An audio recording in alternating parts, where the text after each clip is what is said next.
I would love to help you learn English. Welcome back to the Learn English podcast, the podcast teaching English in context so you can learn naturally. On today's episode, I want to practice using the phrase, I would love to.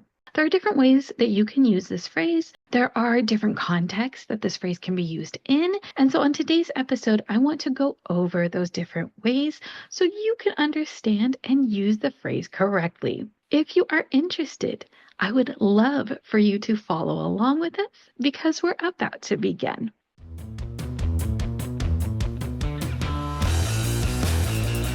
Before we begin, I want to remind you to look at the description of this podcast episode for the vocabulary list. You can take these words and phrases and study them so you can build your vocabulary. Now let's talk about the phrase, I would love to. There are a lot of different ways to use this phrase. And so what I'm going to do is I'm going to tell you about a conversation I had with my friend recently. I did an episode about this injury that I have dealt with this year. It's the worst injury I have ever had in my entire life, and it has made my year really difficult. If you haven't watched or listened to that episode, I will leave a link, but I was talking to my friend about that injury that I had and about the surgery I was going to have that was going to fix that injury. When I had my conversation with my friend, I hadn't had my surgery yet. So I was talking with her about the surgery. I was a little bit nervous, a little bit scared about the surgery.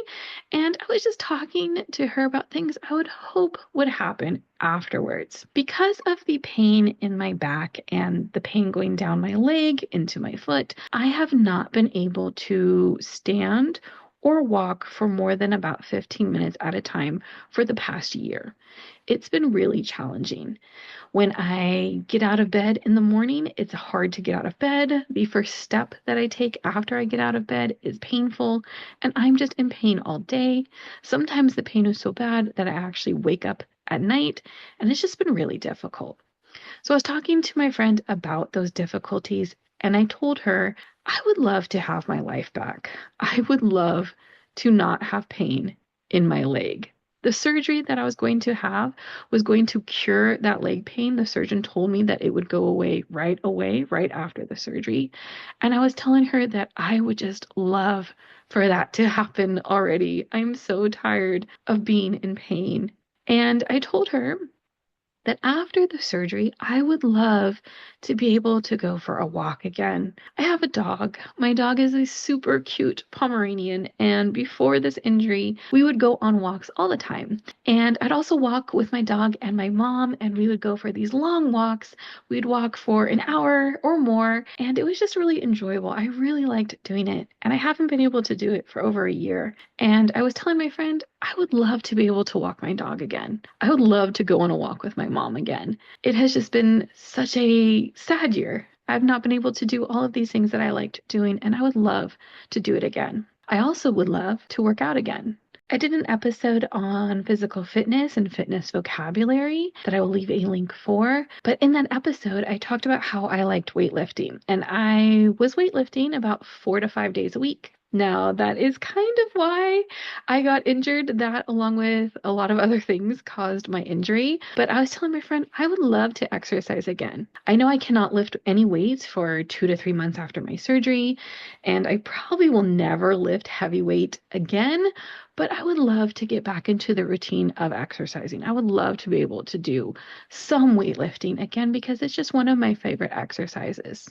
And I was telling her about all of these things, but I was also telling her about my recovery. I knew that after my surgery, I would not really be able to walk around very much for the first week. I would be probably in a lot of pain after my surgery, and I would need time to recover. And my friend told me that she would want to help me during that time. She said, I would love to help you. If you need any help, just let me know. I can bring over food. I can help you around your house. Just tell me if you need anything. My friend's super awesome. She's super nice. And I've had a lot of friends say the same thing because my friends have known how bad this year has been. They know how difficult it's been for me. And I told her that was really nice because I knew it was going to be difficult 1 to 2 weeks after my surgery. And then we talked about my friend and her upcoming trip. She has children and she has her husband, and they were going to go on a trip together, and it was going to be one of the first trips they've taken this year. And so she was talking about how she would love to go traveling more with her kids if they had more time. She would love to go to the beach with them, but it's just difficult when you have little kids and a husband who's busy with work. It's difficult to find time. But she was really looking forward to this trip, and she was talking about the things she would love to do with them. And I was listening to her and agreeing with her and also kind of talking about my trips because I was supposed to take 2 trips with my mom this year, and we had to cancel them because I couldn't walk. I could not sit in the airplane. I could not go on an airplane flight. So we had to cancel our trips. And I told her, yeah, I understand because I would love to go on trips with my mom. I would love to take the trips that we had planned. I just couldn't do it, of course, at the time, but I would love to do it in the future.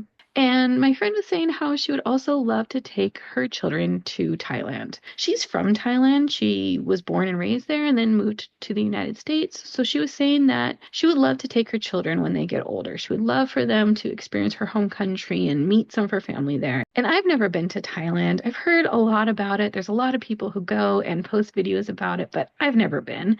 And I would love to go. And she told me that when her kids are older, when maybe they're in college, she's going to spend more time in Thailand and she would love for me to go with her. And I told her I would love to go. I would love to go to Thailand. That would be so much fun, especially with someone who is from Thailand and is a native speaker.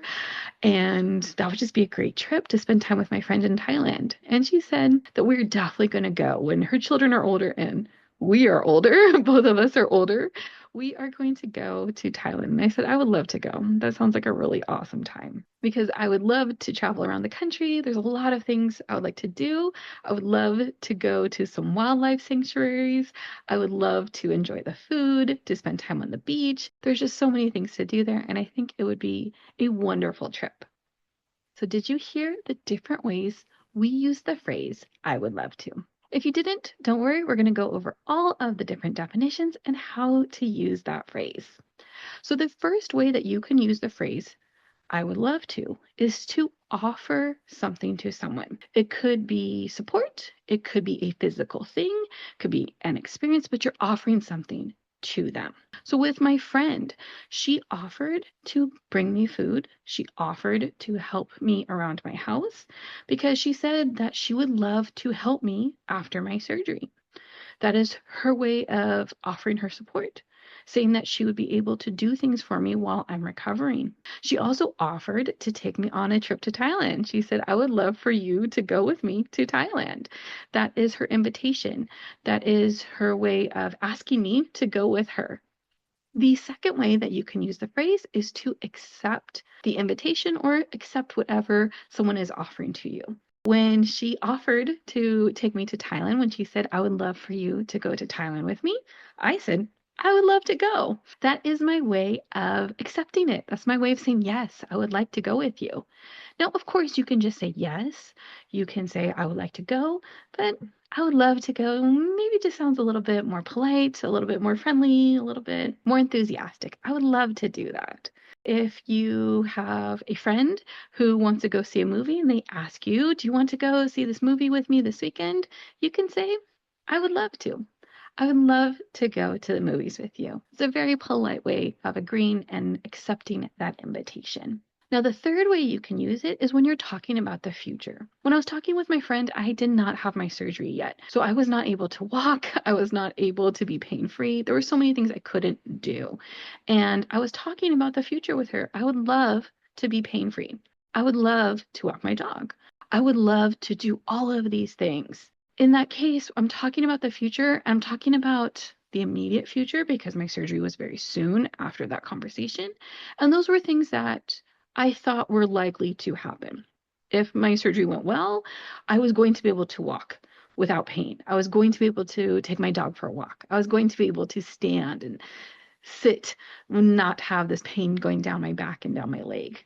So that was an immediate future and a strong possibility of it happening. But you can also use it when you're talking about things that maybe will happen, maybe not, maybe are more hypothetical. So, for example, my friend said that she would love to travel with her kids more, but her husband is really busy.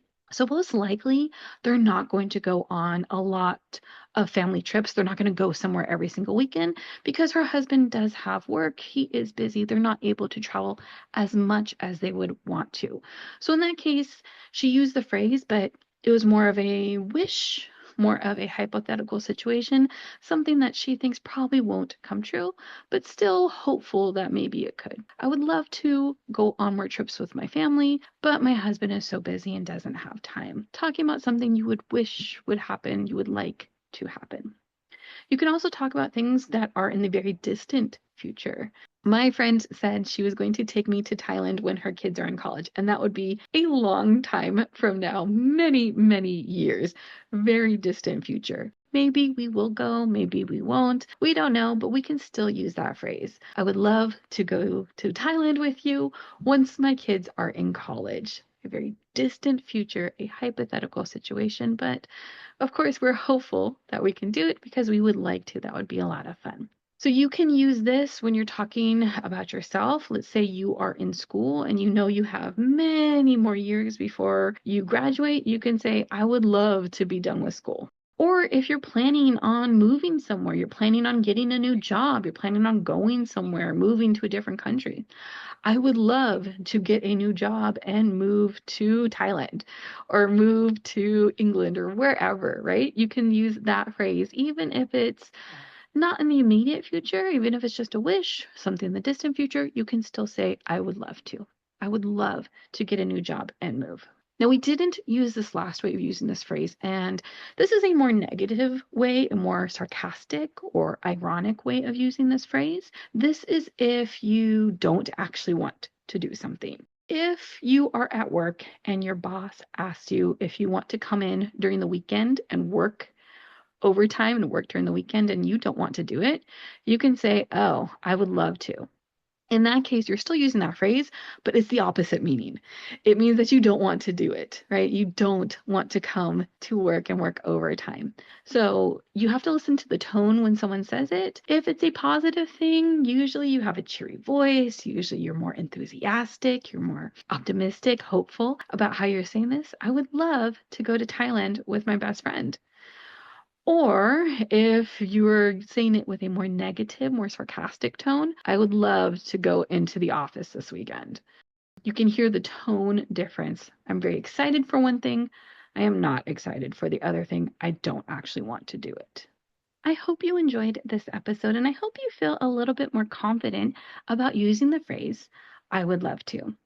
You can practice in the comments. You can create a sentence using this phrase and say something that you would love to do.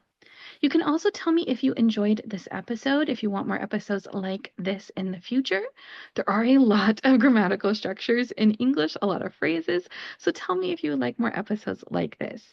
If you are enjoying the podcast, if it's helping you learn English, please consider leaving us a rating on whatever app you are using to listen to this podcast on. You can tell a friend, tell someone who is learning English so we can continue to grow our audience. You can follow us on social media at Learn English Pod. The website is learnenglishpod.com. And remember to like and subscribe so you don't miss our next episode when it comes out next week. Until then, keep learning English.